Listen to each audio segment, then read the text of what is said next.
Welcome to icon India. ఎవరైతే ఆంధ్రప్రదేశ్లో forest beat officer, assistant beat officer ఉద్యోగాల కోసం ప్రిపేర్ అవుతున్నారో వారికి ఎగ్జామినేషన్ పాయింట్ ఆఫ్ వ్యూలో సిలబస్లో పార్ట్ బికి సంబంధించి జనరల్ సైన్స్ పాయింట్ ఆఫ్ వ్యూలో లివింగ్ వరల్డ్ గురించి సిలబస్లో అడుగుతా ఉన్నారు. ఈ జీవ ప్రపంచానికి సంబంధించినటువంటి అంశాన్ని మనం ఎగ్జామినేషన్ పాయింట్ ఆఫ్ వ్యూలో నేర్చుకోవాల్సి ఉంటుంది. సో ఇక్కడ టాపిక్ 2గా అడుగుతున్నటువంటి ఈ లివింగ్ వరల్డ్ కి సంబంధించినటువంటి అంశాలను ఈ వీడియో ద్వారా డిస్కస్ చేద్దాం. వీడియోని లైక్ చేసి మీ మిత్రులకి షేర్ చేయండి. మీరు ఎగ్జామ్ కి సంబంధించి ఎంత క్లిష్టతరమైనటువంటి టాపిక్ నైనా చాలా సులువుగా అర్థం చేసుకునేలాగా ఐకాన్ ఇండియా మీకు క్లాసెస్ ని అందిస్తూ ఉంది. సో ఈ క్లాసెస్ మీరు ఫుల్ లెంత్ కావాలి అని అనుకుంటే ఐకాన్ ఇండియా యాప్ని డౌన్లోడ్ చేసుకొని మీ ఎగ్జామ్ కోసం ఆన్లైన్ క్లాసెస్ని, మెటీరియల్స్ని, రిలేటెడ్ ప్రాక్టీస్ ఎగ్జామ్స్ని మీరు పొందవచ్చు. దీనికోసం మేము ఫారెస్ట్ బీట్ ఆఫీసర్కి సంబంధించినటువంటి కోర్స్ని ఐకాన్ ఇండియా యాప్లో అవైలబుల్గా ఉంచాము. సో దీని ద్వారా రిజిస్టర్ అవ్వండి. మీకు మంచి మంచి లేటెస్ట్ క్లాసెస్ ఎప్పటికప్పుడు మేము అందిస్తూ ఉంటాం. సో ఇప్పుడు టాపిక్ ఏమని అంటున్నాము అని అంటే లివింగ్ వరల్డ్ అని అంటున్నాం. ఏమని అంటున్నాం? Living world. సో ఈ లివింగ్ వరల్డ్కి సంబంధించినటువంటి పాయింట్ ఆఫ్ వ్యూలో మనల్ని తెలుగులో దీనినే జీవ ప్రపంచము అని అంటున్నాం. సిలబస్లో ఉన్నటువంటి అంశం కాబట్టి రేపు ఎగ్జామినేషన్ పాయింట్ ఆఫ్ వ్యూలో మిమ్మల్ని క్వశ్చన్స్ అడుగుతారు. మనం ఆ క్వశ్చన్స్కి ఆన్సర్ చేయాల్సి ఉంటుంది.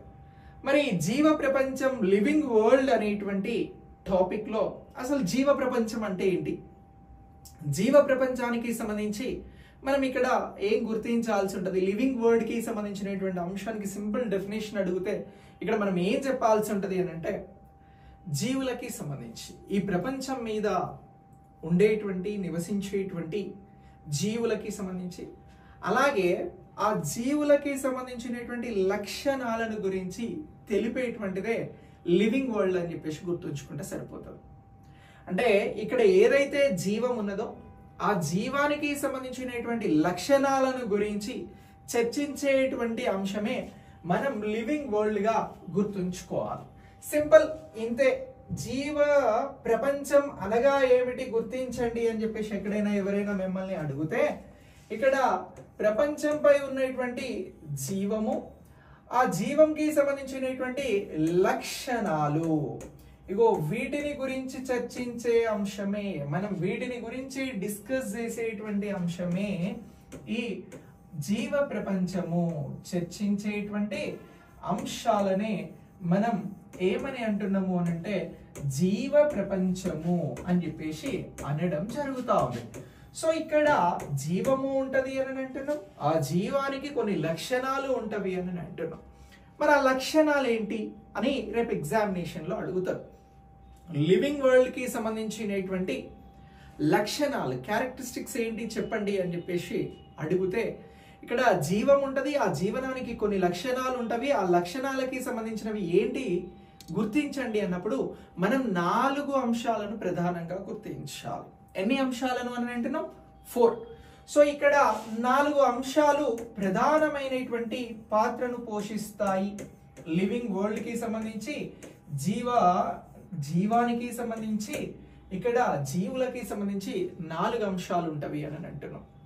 మరి ఏంటి ఆ 4 అని అంటే, ఒకటి ఇక్కడ పోషణ అని అంటున్నాం. సో ఇక్కడ ఈ జీవులకి సంబంధించి తమ జీవితాన్ని నిర్వహించేటువంటి జీవులు 4 అంశాలను ప్రధానంగా కలిగి ఉంటే ఒకటి ఏమని అంటున్నాము అని అంటే పోషణ అని అంటున్నాం. సో ఈ పోషణనే మనం ఇక్కడ న్యూట్రిషన్ అని చెప్పేసి మాట్లాడడం జరుగుతూ ఉంది. దీనినే మనం ఏమని అంటున్నాం? న్యూట్రిషన్ అని అంటున్నాం.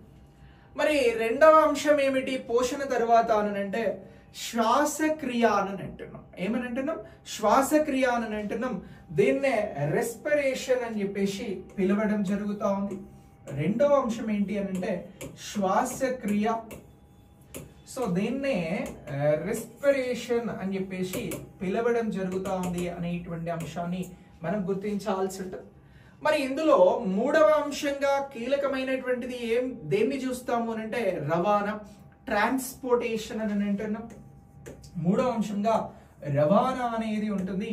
దీన్ని ట్రాన్స్పోర్టేషన్ అని చెప్పేసి పిలవడం జరుగుతూ ఉంది. ఒక జీవికి సంబంధించినటువంటి లక్షణాలలో 4వ అంశం ఏమిటి అని అంటే విసర్జన అంటున్నాం, ఎక్సెర్షన్ అని చెప్పేసి పిలుస్తా ఉన్నాం. సో విసర్జన, ఇలా ఈ 4 అంశాలు కూడా మనం వెరీ ఇంపార్టెంట్ గా చూడాల్సి ఉంటది.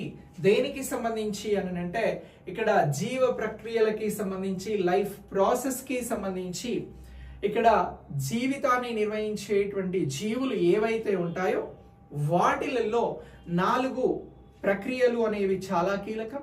ఆ 4 ప్రక్రియలు ఏమిటి అన్నప్పుడు 1 పోషణ, 2 శ్వాసక్రియ, 3 రవాణా, 4 విసర్జన అని అంటున్నాం. సో ఇలా ఈ 4 అంశాలను కూడా మనం జీవులకి సంబంధించినటువంటి అలాగే జీవ ప్రక్రియలకి సంబంధించినటువంటి వాటిలలో మనం ప్రధానమైనటువంటి అంశాలుగా వీటిని గుర్తించాల్సి ఉంటుంది. సో జీవ ప్రక్రియలకి సంబంధించినటువంటి అంశాలను గుర్తించండి అని అంటే 4 అంశాలు, ఆ 4 ఈ అంశాలుగా గుర్తుంచుకోవాలి, ఇంపార్టెంట్. ఇక్కడ జీవ ప్రక్రియలకి సంబంధించినటువంటి అంశాలను గుర్తించండి అన్నప్పుడు మన ఆన్సర్ ఇది అవుతుంది. సో ఇక్కడ మరి ఈ పోషణ, న్యూట్రిషన్ కి సంబంధించినటువంటి అంశంను గురించి డిస్కస్ చేస్తే సిలబస్ లో మనల్ని న్యూట్రిషన్ గురించి ప్రత్యేకంగా అడుగుతా ఉన్నారు. పోషణ అని అంటున్నాం.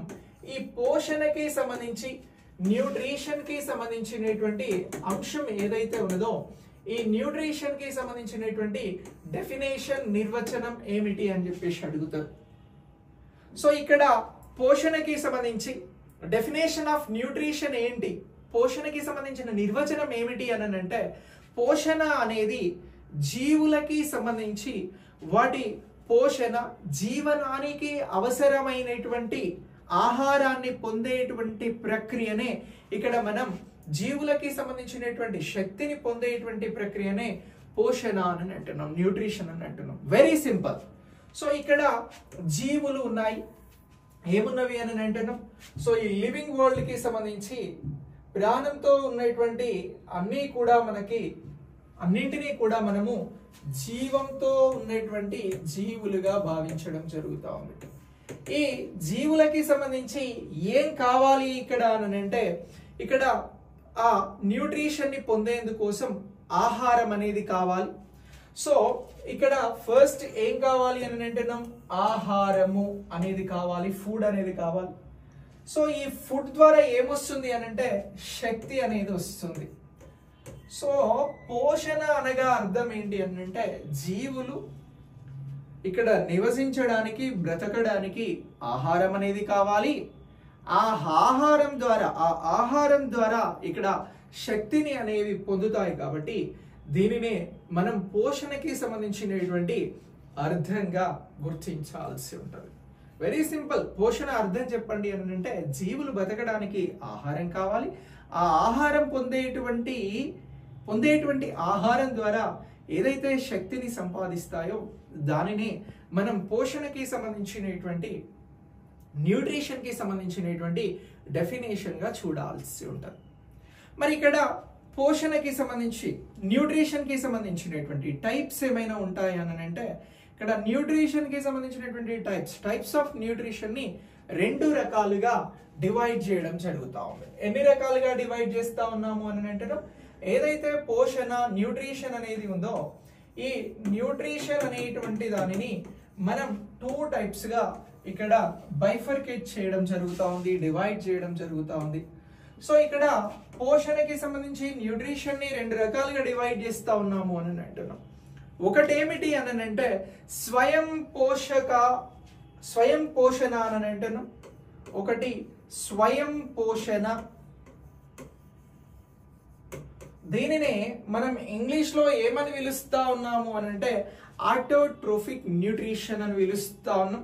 దీన్నే ఏమని పిలుస్తా ఉన్నాం, ఆటోట్రోఫిక్ న్యూట్రిషన్ అని పిలుస్తా ఉన్నాం. ఓకే, ఆటోట్రోఫిక్ న్యూట్రిషన్ అని చెప్పేసి పిలవడం జరుగుతూ ఉంది. దీన్నే స్వయం పోషణ అని అంటున్నాం. రెండోది ఏంటి అని అంటే పరపోషణ లేదా పరపోషక పోషణ అని అంటున్నాం. సో రెండోది ఇక్కడ పరపోషణ అనేటువంటి దానినిగా గుర్తించండి. సో ఈ పరపోషన్ ని ఇంగ్లీష్ లో ఏమని పిలుస్తా ఉన్నాము అని అంటే హెటెరోట్రోఫిక్ న్యూట్రిషన్ అని పిలుస్తా ఉన్నాం. దీన్ని ఏమని అంటున్నాం? హెటెరోట్రోఫిక్ న్యూట్రిషన్ అని చెప్పేసి పిలవడం జరుగుతా ఉంది. ఓకే, సో ఇలా మనం పోషణని 2 రకాలుగా డివైడ్ చేస్తా ఉన్నాం. సో ఇక్కడ జీవంతో ఉన్నటువంటి ప్రతిదానికి ఆహారం కావాలి. ఆ ఆహారాన్ని శక్తిగా మార్చుకునేటువంటి ప్రక్రియనే మనం పోషణకి సంబంధించినటువంటి అర్థంగా నిర్వచనంగా చెప్తా ఉన్నాం. సో ఈ పోషణని 2 రకాలుగా డివైడ్ చేస్తా ఉన్నాం న్యూట్రిషన్ ని. ఒకటి స్వయం పోషణ అని అంటున్నాం ఆటోట్రోఫిక్ న్యూట్రిషన్, రెండోది పరపోషణ అని అంటున్నాం హెటెరోట్రోఫిక్ న్యూట్రిషన్ అని పిలుస్తా ఉన్నాం. మరి ఇక్కడ స్వయం పోషణకి సంబంధించినటువంటి వాటిని ఎలా నిర్వచిస్తారు అనంటే జీవులు తమ స్వంతంగా ఇక్కడ ఆహారాన్ని తయారు చేసుకుంటాయి. దీనినే స్వయం పోషణ అని చెప్పేసి పిలుస్తా ఉన్నాం. సో ఇక్కడ జీవులు ఏమవుతున్నాయి అనంటే తమ స్వయంగా ఆహారాన్ని తయారు చేసుకోవడం జరుగుతూ ఉంది. ఏమవుతుంది? జీవులు స్వయంగా ఆహారమును తయారు చేసుకుంటా ఉన్నాయి. స్వయంగా ఆహారంను తయారు చేసుకోవడం జరుగుతూ ఉంది. అంటే సెల్ఫ్ గా ఫుడ్ ని ప్రొడ్యూస్ చేసుకోవడం జరుగుతూ ఉంది. సో మరి ఇలా ప్రొడ్యూస్ చేసుకునేటువంటి వీటినన్నింటినీ కూడా మనం స్వయం పోషకాలుగా చెప్తా ఉన్నాం.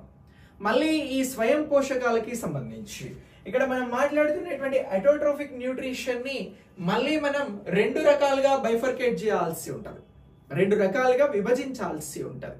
సో ఈ 2 రకాలకి సంబంధించి ఒకటి ఏమని అంటున్నాము అంటే ఫోటో అటోట్రోఫిక్ అని చెప్పేసి పిలవడం జరుగుతూ ఉంది. ఏమని పిలుస్తా ఉన్నాం?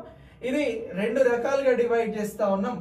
ఒకటి ఏమిటి అని అంటే ఫోటో అటోట్రోఫిక్ అని చెప్పేసి పిలుస్తా ఉన్నాం. ట్రోఫిక్ అని చెప్పేసి పిలవడం జరుగుతా ఉంది. ఫోటో అటోట్రోఫిక్ అంటే ఏంటి అని అంటే ఇక్కడ సింపుల్ గా సూర్యకాంతిని లేదా సూర్య శక్తిని ఉపయోగించి ఆహారాన్ని తయారు చేసుకునేటువంటి వాటినన్నింటినీ కూడా ఫోటో అటోట్రోఫిక్ అని చెప్పేసి పిలుస్తా ఉన్నాం. దీనికి ఎగ్జాంపుల్ ఏంటి అని అంటే మొక్కలు. ఎగ్జాంపుల్ ఏంటి? మొక్కలు అని చెప్పేసి గుర్తించాల్సి ఉంటుంది. ఏమని అంటున్నాం? మొక్కలు అని అంటున్నాం. సో మొక్కలు సూర్యకాంతి ద్వారా కిరణజన్య సంయోగ క్రియ జరిపి ఇక్కడ ఆహారాన్ని ఉత్పత్తి చేసుకుంటాయి. దీనినే మనం ఏ పోషణ అని పిలుస్తా ఉన్నామనంటే ఫోటో అటోట్రోఫిక్ అని చెప్పేసి పిలవడం జరుగుతుంది. ఇది ఎందులో భాగము అని అంటే స్వయం పోషణలో భాగం. ఈ స్వయం పోషణ అటోట్రోఫిక్ న్యూట్రిషన్ అని చెప్పేసి పిలుస్తా ఉన్నాం. పూర్తిగా అటోట్రోఫిక్ న్యూట్రిషన్ అని అంటే ఏంటి అని అంటే స్వయంగా వాటికవే ఆహారాన్ని తయారు చేసుకోవడం. ఇది మొక్కలు దీనికి సంబంధించినటువంటి ఎగ్జాంపుల్. ఇక నెక్స్ట్ రెండోది ఏంటి అని అంటే కెమో అటోట్రోఫిక్ న్యూట్రిషన్ అని అంటున్నాం. రెండోదాన్ని ఏమని అంటున్నాం? కెమో అటోట్రోఫిక్ న్యూట్రిషన్ అని అంటున్నాం. సో రెండోది ఏంటి అని అంటే కెమో అటోట్రోఫిక్ న్యూట్రిషన్ అని చెప్పేసి పిలుస్తా ఉన్నాం. కెమో అటోట్రోఫిక్ న్యూట్రిషన్ అని అంటే రసాయన పద్ధతి ద్వారా, దాని లేదు అని అంటే రసాయన శక్తిని ఉపయోగించి ఆహారాన్ని తయారు చేసుకునేటువంటి ప్రక్రియనే ఇక్కడ మనం ఈ కెమో అటోట్రోఫిక్ న్యూట్రిషన్ అని చెప్పేసి పిలుస్తా ఉన్నాం. ఇది దేనిలో భాగము అని అంటే స్వయం పోషణ అటోట్రోఫిక్ న్యూట్రిషన్ లో భాగం. ఓకే, అటోట్రోఫిక్ న్యూట్రిషన్ లో కెమో అటోట్రోఫిక్ న్యూట్రిషన్ ఉంటుందా ఉండదా అని అడుగుతారు. ఇది ఒక పద్ధతి ఇందులో ఉందా లేదా అంటే ఉన్నది అని చెప్పాలి. సో ఈ పద్ధతిలో ఏ విధంగా అంటే రసాయన శక్తిని ఉపయోగించుకుని ఫుడ్ ని తయారు చేసుకోవడం జరుగుతుంది. ఇది కూడా దేనిలోకి వచ్చేటువంటి విభాగము అని అంటే అటోట్రోఫిక్ స్వయం పోషణలోకి వచ్చే విభాగం. సో దీనికి ఎగ్జాంపుల్ ఏంటి అని అంటే బ్యాక్టీరియాలు. దీనికి ఉదాహరణ ఏంటి అని అంటే కొన్ని బ్యాక్టీరియాలు రసాయన శక్తి ద్వారా ఇక్కడ ఏమవుతాయి అని అంటే ఆహారాన్ని ఉత్పత్తి చేసుకుంటాయి. సో ఈ రెండు కూడా ఫోటో అటోట్రోఫిక్, కెమో అటోట్రోఫిక్ అనేటువంటివి మీరు అటోట్రోఫిక్ న్యూట్రిషన్ లో భాగము, స్వయం పోషణలో భాగము అనేటువంటి అంశాన్ని గుర్తుంచుకోండి. వీటి ప్రధానమైనటువంటి పని ఏంటంటే స్వయంగా ఆహారాన్ని ఉత్పత్తి చేసుకోవడం. ఓకే, ఇప్పుడు